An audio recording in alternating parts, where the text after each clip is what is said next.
Қалай болғанда да ішкі саясат, мемлекетті басқару, оның тетіктері керек болса, мәселені ашық айтатын болсақ, Тоқаев мырзаның президент болуының субъективті, объективті шарттары бар. Ең бір қоғамда талқыланған мәселе Тоқаевтың Қырымға қатысты айтқан мәселесі, әсіресе аннексия деп атауға өте ауыр атау, біз дайын емеспіз деген мәлімдемесі.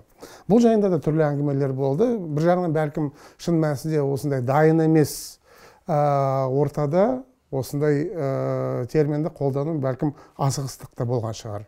Мен ойлаймын, біз қазір қалай болғанда да сол өтпелі кезеңнің ең бір қиын кезеңін бастан кешіріп жатырмыз. Және бұл жерде екі тұлғаның, Назарбаев пен Тоқаевтың арасында қарым-қатынас, ол ертең елдің саяси болашағына, тек қана элитадағы кланаралық емес, тіпті халықтың жағдайына тікелей әсер ететін жағдайға келіп қаламыз. Ассалаумағалейкум қазақ елі, сіздермен бірге жаңа Қазақстан жобасы. Бүгін студияда Әміржан Қосанов және мен Расул Жұмалы, және әдеттегідей біз осы өткен аптаның ең маңызды оқиғаларына тоқталып өз ойымызды ортаға салмақпыз. Меніңше осы апта түрлі ішкі саясатта, сыртқы саясатта, экономикада, әлеуметтік мәселелерде әртүрлі жаңалықтарға толы болды. Солардың ішіндегі ең бір маңыздысы менің ойымша мынау аптаның басында бірінші президенттің Қазақстанның атынан Өзбекстандағы үлкен бір басқосуға қатысу, оның алдында екінші президентіміз Қасым-Жомарт Тоқаевтың Бішкектегі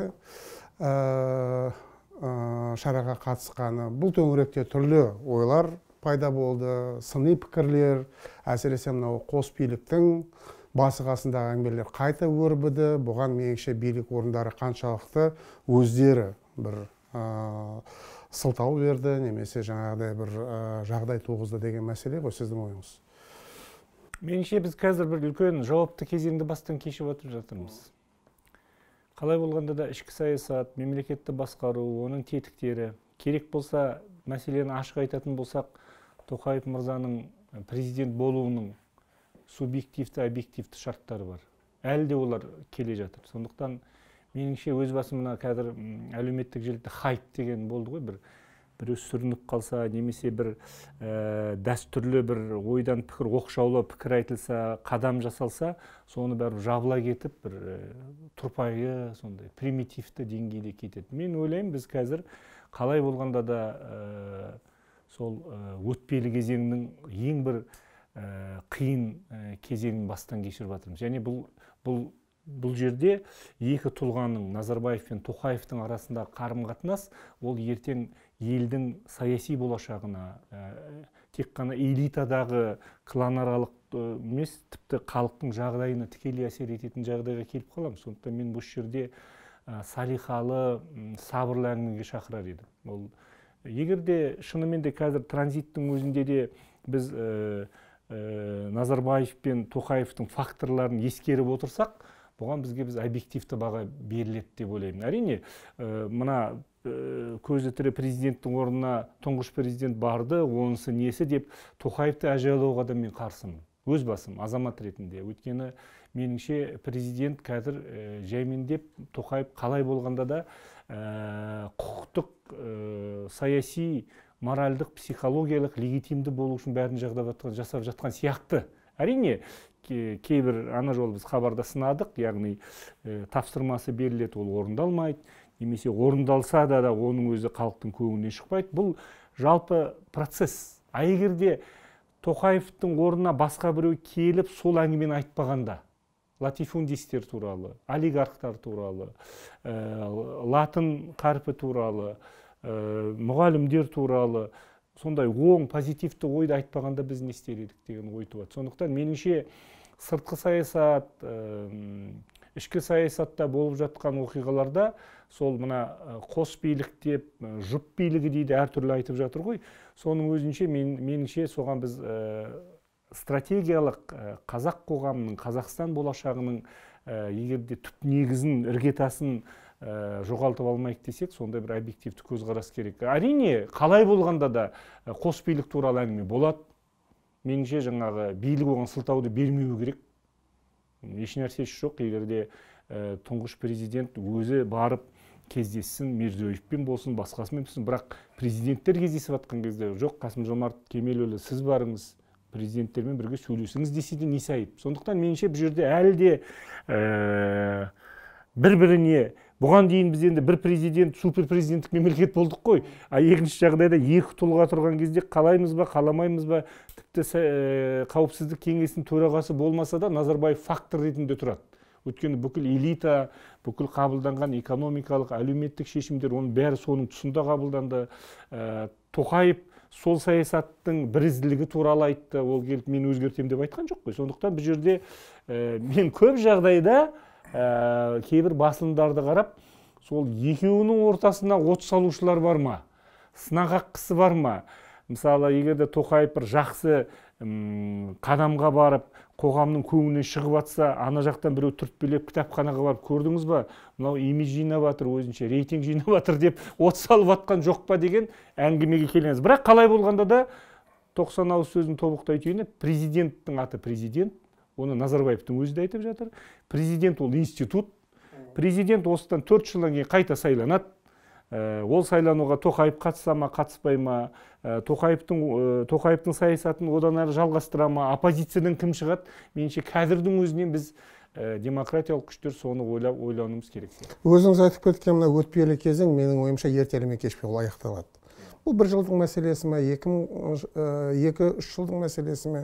Әйтеуір Қасым-Жомарт Тоқаев шын мәнісінде толыққанды президентке айналуы бұл уақыттың еншісі. Ең басты мәселе осы өтпелі кезеңнен біз қаншалықты сапалы, өркениетті өте аламыз деген мәселе. Осы тұрғыда менің ойымша жаңағы Ташкендегі сапарға қатысты түрлі дау-дамайлар ма, немесе түрлі оң бұрыс бағалаулар ма, немесе мынау кешегі Deutsche Welleге берген Қасым-Жомарт Тоқаевтың сұхбатына қатысты мәселелерде жаңағыдай түрлі пікірлердің пайда болуының бір себебі осы саясатқа, ішкі болсын, сыртқы болсын, биліктің өзінің беріп отырған бағалауы, ақпараттандыруы, сараптамасымен немесе түсіндірмелермен бөлісуі ешбір сын кетірмейді. Сапалы саяси шолулар жоқ. Саяси сауатты оятатын бағдарламалар жоқтың қасы.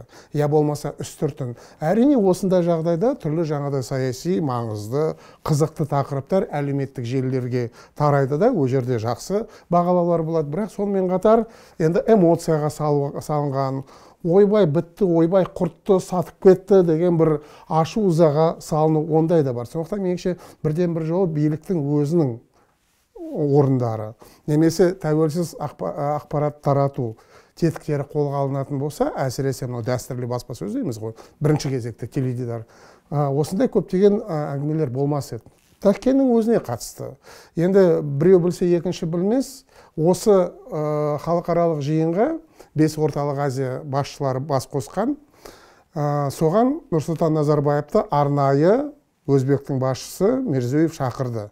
Шақырғандағы мақсаты осы құрылып отырған консультативті кеңестің құрметті төрағасы атағын беру. Яғни арнайы шақыру болып отырғанда, және осындай құрмет білдіріліп отырғанда тек қана Назарбаевтың өзіне емес, Қазақстанның өкіліне ондайға бармасқа болмас.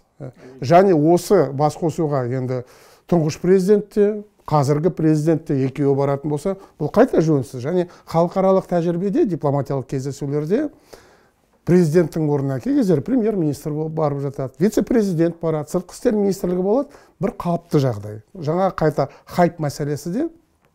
Және мынау енді соңғы сұхбатында Deutsche Welleге берген Қасым-Жомарт Тоқаевтың Германияға сапарының алдында, соның енді бастамасы ретінде, меніңше ең бір қоғамда талқыланған мәселе Тоқаевтың мынау Қырымға қатысты айтқан мәселесі, әсіресе аннексия деп атауға өте ауыр атау, біз дайын емеспіз деген мәлімдемесі.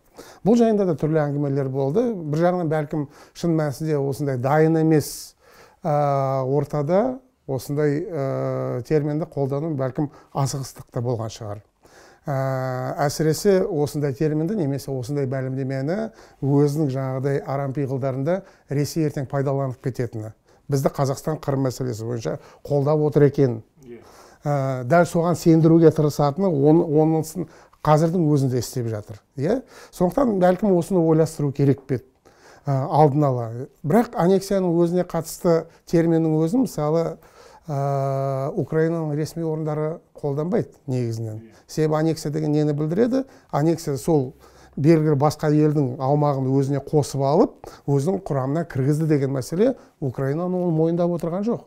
Бұл аннексия емес. Бұл уақытша басып алынған временно оккупированный территория деп атайды. Бәлкім Қасым-Жомарт Тоқаев осыны меңзеген шығар. Бірақ менің айтпағым, бұған дейінгі бірнеше жылда ол мейлі Қырым тақырыбы болсын, мейлі Оңтүстік Осетия немесе Абхазия болсын, ресми мәлімдемелердің біреуінде немесе Біріккен ұлттар ұйымының аясында қабылданған бірде-бір резолюцияда Қазақстан ресейлік тарапты қолдап шыққан жоқ. Әркесіне қарсы шықты, немесе қалыс қалды, бірақ Қырымға қатысты жаңағыдай ресейді қолдау, Абхазияға қатысты ресейді қолдау, Осетияға қатысты ресейді қолдау болған жоқ. Және тағы бір соңғы мәселе айтып өткім келетіні, десе де, әлі де болса Қазақстанның сыртқы саясатында ресейдің ықпалы, ресейдің сесі байқалып тұр. Меніңше осыдан кеште болса арылу керек. Өткен жолда осы мәселені қозғалдық қой. Өзіміздің субъектілі дербес қазақтың ұлттық мүдделеріне сай саясат болу керек. Ресейдің жетегінде жүретін, сонымен үйлескен саясат жүргізудің заманы бітіп бара жатыр. Және бүгінгі Ресейдің осы ең жақын одақтастарына келетін болсақ, жаңа әсіресе Қырым бойынша қолдаған, сол тізімді назар салатын болсақ, ол жерде Венесуэланы көреміз, Сирияны көреміз, Солтүстік Кореяны көреміз. Біз осы топқа ұмтылып бара жатырмыз ба? Жалпы Ресеймен неғұрлым жақындасқан елдің жағдайы онша болмайды. Былыққа батады, жемқорлыққа батады. Сондықтан осы мәселені меніңше назарда ұстаған жөн. Сұхбат әрине осы аптаның ең бір атышулы оқиғасы болды. Мен өз басым дәл осындай форматта Қазақстанның мемлекет басшысы шыққанын құп көрем. Өйткені Deutsche Welle неміс толқыны, немецкая волна ол енді өте беделді, әсіресе Европаның, батыстың саяси элитасы, истеблишментінде өзінің орны бар басылым, соған шығуы және оған Жанна Немцова сияқты, яғни алдын ала сұрақтарды әзірлеп келетін журналист емес қой, оның енді өзінің редакциясы бар, европалық тағылымдар бар, Қытай туралы мәселеге қатысты, Украинаға қатысты тәптіштеп сұрауы, оның бәрі заңды нәрсе. Меніңше кәнігі дипломат ретінде Тоқаев болған дайын болған шығар деп ойлаймын. Бірақ форматы сонда еркін болғандықтан кейбір жағдайда бізде кейбір сөздер контексттен алынып кетеді. Ол біз президент сайлауы кезінде де көрдік. Менің мысалы кейбір мәлімдемелерім қалай анда-мында кетіп қалған әртүрлі комментариймен. Сол сияқты меніңше бұл жерде жалпы қадам дұрыс. Біздің ұлттың өкілі батыстың белді басылымына шығып атса, онда батыстың көкейіндегі сұрақтарға, инвестицияға қатысты сұрақтарға жауап беріп атса, меніңше дұрыс. Бірақ қалай болғанда мен енді психологиялық тұрғыдан Қасым-Жомарт Тоқаевты 90 жылдан білетін шенеунік ретінде айтарым, Тоқаев қалыптасқан халықаралық дәрежеде мойындалған дипломат. Сондықтан мен бұл жерде дипломатты көрдім. Яғни Тоқаев осы менің әрбір сөзім, әрбір тұжырымым ертең сыртқы саясатқа, Ресейге, Қытайға, батыстың арасындағы бір Қазақстанның мемлекет ретіндегі позициясына нұқсан келтірмес екен деген ұстанымды көрдім. Меніңше біз енді қазір транзит деп жатырмыз ғой, транзиттің өзінде трансформация болады. Болашақта біз Тоқаевты дәл осы дипломат ретінде, бірақ ішкі жағдаяттағы ахуалмен, ішкі қоғамдық пікірмен, ішкі қоғамдық пікірдің ішіндегі оны ең жек көретіннен ең жақсы көретінің ортасындағы амплитудаға қоғамға ертең сіңімді болатын ой тезис айта алатын саясаткер ұласу керек деп ойлаймын. Сол кезде ол әрбір мәкім аннексия туралы айтқан кезде, ол мысалы Украинада да осылай деп айтқан кезде, меніңше дәл қазіргіндей мына хайп болмас еді. Осы Deutsche Welle осы немесе өткендегі Ресей арнасына енді билік басына келгенде Қасым-Жомарт Тоқаевтың кең көлемде ешбір шектеусіз сұрақтарға жауап бергені әрине құптарлық. Осындай сұхбат бергені, ақпарат бергені, өзінің саясатымен таныстырып өткені. Бұл жалпы өркениеттіліктің, сауаттылықтың көрсеткіші ғой. Бірақ осы шетелге келгенде осындай шетелдік баспасөзге құрмет ізет көрсетіліп жатады да, өзіміздің ішке келгенде, әсіресе қазақ баспасөзіне келгенде, бір әлі де соларды жатсыну немесе әлі де осындай сұхбатқа дайын еместігі көрініп жатады. Менің ойымша осыған да біз келуіміз керек. Басқа елдердің президенттері, премьер-министрлері сияқты қазақ баспасөзін жинап, соның алдында ең көкейкесті мәселелерді, ең өзекті тақырыптарды бұлтармай ашық айтатын болса, бұл да жаңағыдай жетіспей жатқан ақпараттың орнын толтыруға мүмкіндік берер. Сондықтан меніңше бұл тек қана президентке қатысты әңгіме емес. Мысалы, премьер-министрді мүлде көрмейміз, айлап көрмейміз, апталап көрмейміз, не болып жатыр, қалай болып жатыр дегендей мәселелер. Қаншама мысалы Медведевті Ресейде ұрсатын болсақ та, қаншама сынайтын болсақ та, ол енді кемінде аптасына 2-3 рет шығып пресс-конференциясын береді. Бізде ең болмаса ол да жоқ. Министрлерді былай қойғанда мәселенің бір жағы. Екінші жағы, меніңше жаңағыдай саяси сауаттылық, түрлі ақпарат, сараптама болу керек дегенде, әрине бірлі-екілі сайттар оның орнын толтыра алмайды. Бұған енді ойып тұрып, меніңше бірнеше біздің республикалық телеарналардан, ол Хабар болсын, Қазақстан болсын, 31 болсын, кәдімгі үстіртін жасанды емес, ток-шоу үшін ток-шоу емес, кәдімгідей дебаттық орталықтар болу керек меніңше. Дебаттық орталықтар билікке қарамайтын, тәуелсіз, өзінің бір қара тізімдері бар, мынаны шақыруға болады, мынаны шақыруға болмайды дегенде, одан ада кәдімгідей дебаттық орталар болатын болса, сол арқылы меніңше азаматтарымыз, халқымыз шын мәнісінде не болып жатыр, жаңа хайпқа салынбай, даудамайға, айғайға салынбай, соның астарын түсінуге меніңше жақсы жағдай жасауға болар еді. Қолымыздағы мәселе, бірақ қаншама жыл болды, анағанда жол бермейді, өздерді тындырмайды. Өте қолдаймын, және меніңше бұл жерде бір үлкен мемлекеттік идеологиялық маңызы бар мәселе бар. Байқайсыз ба, мемлекет бір белгілі бір бастама көтерілсе, жағымды дейік, позитивті, оң бастама көтерілсе де, оны насихаттап шығатын шенеуніктер, дені, немесе билікке бір табан жақын бір сарапшылар. Яғни олар не айтатынын біз білеміз. Яғни олар әртүрлі электоралды сайлау кезінде ләббай тақсыр деп шығаратын тұлғалар, үкіметтің атына бір ауыз сөз айтпайтын тұлғалар. Меніңше сол кезеңнен құтылу керек сияқты. Ол енді оны халық сенбейді, олардың, сарапшылардың басқасы. Сосын екінші мәселен шенеуніктердің. Шенеуніктердің өздерінде де ел алдына шығып, ағынан жарылып, қазаққа қазақша, орысша, орысқа орысша, ағылшыншаға сұрағына жауап беріп, өзінің шенеунік екенін, белгілі бір облыстың, министрліктің басшысы болуына лайықты екенін, кітап оқитынын, оның парасаты бар екенін, интеллекті бар екенін неге көрсетпейді? Өйткені оларда орта жоқ. Олар тек қана баяғыда маған бір үлкен саясаткер айтып еді, біз өмір бойы көмекшілер дайындап берген баяндаманы оқыдық деп. Сол сияқты олар ондай дебаттан өтпеген ғой. Сондықтан меніңше қазір қоғам, мысалы, міне Тоқаев барып жанына Немцоваға берді ме, бұның арты жалғыз қалмау керек. Ол әлі де керек болса Тоқаев мырза халықаралық деңгейде ішіміздегі ортаға шығып ашық сұрақтарға жауап беру керек. Сол кезде біз басқа шенеуніктерді үйрене бастай ма деп ойлаймын. Екінші мәселе, жаңағы мемлекеттік саясатты жүргізгенде неліктен олар бізді оппозицияны тек қана сосын мемлекеттік қаралаушыларды бізді жаңағы қара тізімге енгізіп қояды. Неліктен біздің оппозиция демократиялықтың өзі жаңағы бес саусақтың бәрі бірдей емес қой. Біздің ортамызда да ұлтшыл, мемлекетшіл, стратегиялық тұрғыдан Қазақстанның қауіпсіздігін ойлайтын, берекесіздікке бармайтын, жаңағы ғайбаттауға бармайтын сабырлы, салиқалы тұлғалар, күштер бар ғой.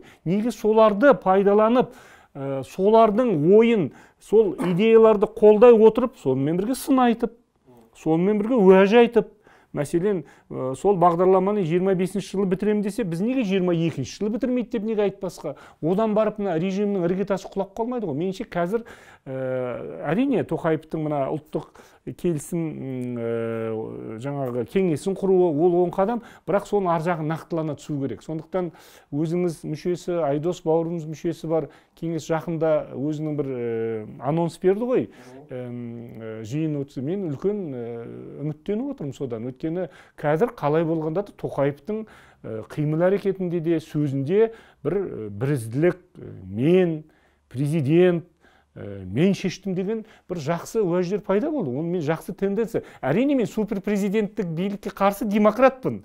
Бірақ қазіргі таңда біздің бәлкім осы транзит кезеңінің кезде біз ертең бірден жаңағы демократияның мұхитына сүңгіп кетеміз деп айырылып қалмай, өйткені тәуелсіздігіміз бар, қауіпсіздігіміз бар, ұлттық құндылықтарымыз бар, біздің өзіміздің қалыптасып жатқан экономикалық байланыстарымыз бар, қалыптасқан әлі де өзінің жетілдіруін қажет ететін әлеуметтік құқықтық ортамыз бар, саяси ортамыз бар. Сондықтан меніңше дәл қазір сол президенттік институт, егерде Тоқаев мырза өзінің шын мәнінде осы президентті институт ретінде бекітеміз, сонымен бірге өз айтқандай парламенттің функциясын, үкіметтің функциясын қайта қараймыз десе, меніңше еркін ойлы, азат ойлы, айтар пікірі бар, елге айтар уәжі бар, талантты тұлғаларды пайдалану керек деп ойлаймын. Қасан қатып қалған ескі идеологтарды, ескі буыннан құтылу керек.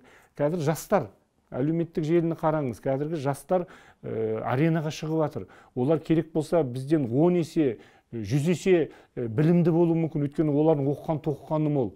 Біз қалай болғанда да ескі дәстүрде келе жатырмыз. Бірақ солардың энергиясын, солардың білімін пайдаланып, олар я билік жағында бір жақты нұр отаншыл болып кеткен жоқ, я оппозиция деп жаңағы бәрін жоққа шығарып жатқан жоқ. Олар жалпы центристік алаңда жүрген тұлғалар. Меніңше мемлекет идеологтары осыны ойлану керек сияқты. Бұл жерде меніңше өте принципиалды маңызды мәселе, жаңағы реформа дейміз, өтпелі кезең дейміз, билікке қарап қалу дағдысынан ресмилердің өзі былай тұрсын, қоғамның өзі осындай түсініктен етімізге сіңіп қалған. Осы дағдыдан қалуымыз керек. Президент шешеді, президент айтты, былай болады екен деп. Себебі кез келген реформа бұл нәтижелі, жемісті болу үшін ол астыдан қоғамның өзінен басталу керек. Бір-екі адам шешеді, біз осымен қалдық, 4 жылда бір рет сайлауға барып келдік, осымен өзіміздің азаматтық парызымды атқардым деген ол жеткіліксіз.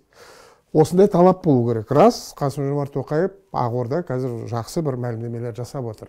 Бірақ олардың іске асуы, қайта жолда қалмауы, қайта жалған сөз, жалаң әңгіме болып қалмауы қоғамның өзіне байланысты. Бірен-саран азамат емес, бірен-саран оппозиция өкілі емес, бірен-саран баспасөз орталары емес. Халықтың өзі қоғамның осы алған бетінен таймай, белсенділік, табандылық танытып, талапшылдық көрсетіп, бақылап мүмкіндігінше. Ондай тетіктер де жоқ емес. Әлеуметтік желілер дейміз, түрлі азаматтық бастамалар дейміз, осылай болатын болса. Себебі енді кішігірім бір мысал келтіре кетейінші. Осы аптаның тағы да бір хайпы болған 23 миллион теңге деген әңгіме бар. Әр баста жақсы мәселені көтерді басшылық. Біз енді өркениетті мемлекетпіз, 21-ші ғасырмыз. Мынандай ағаш әжетханалардан кетейік, туристерді тартамыз деп отырмыз. Бұл не сұмдық дегенде әңгімелер. Өркениеттендірейік, мәдениетті тұрғыдан жаңағыдай жақсы әжетханаларды қойық. Тым жақсы бастама, керек ақ дүние, баяғыдан қолға алатын. Бірақ соны енді іске атқаруға келгенде Қазавтожол деген бір құрылым бар. Жабық есік жағдайында бір тендер өткізді ме, не өткізді? Әйтеуір бір әжетхана сол жол бөлігіндегі 23 миллион теңге болады деген бір шешімге келіпті. Оны өздерінше түсіндіріпті. 23 миллион деген бұл аз ақша емес. Рас, енді дұрыс, жақсы,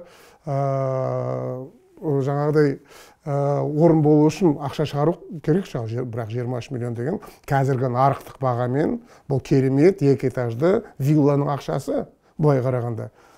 Неліктен осындай? Қайта жап-жақсы бастамалар болады, бірақ іске асыруға келгенде сол жабық есік жағдайында бірімен бірі келісіп алып тендер өткізу нәтижесінде ол жаңағыдай жеңіл рельсті көлік болар ма, Қытайдан 5 есе қымбат болып шығатын және сапасыз болатын.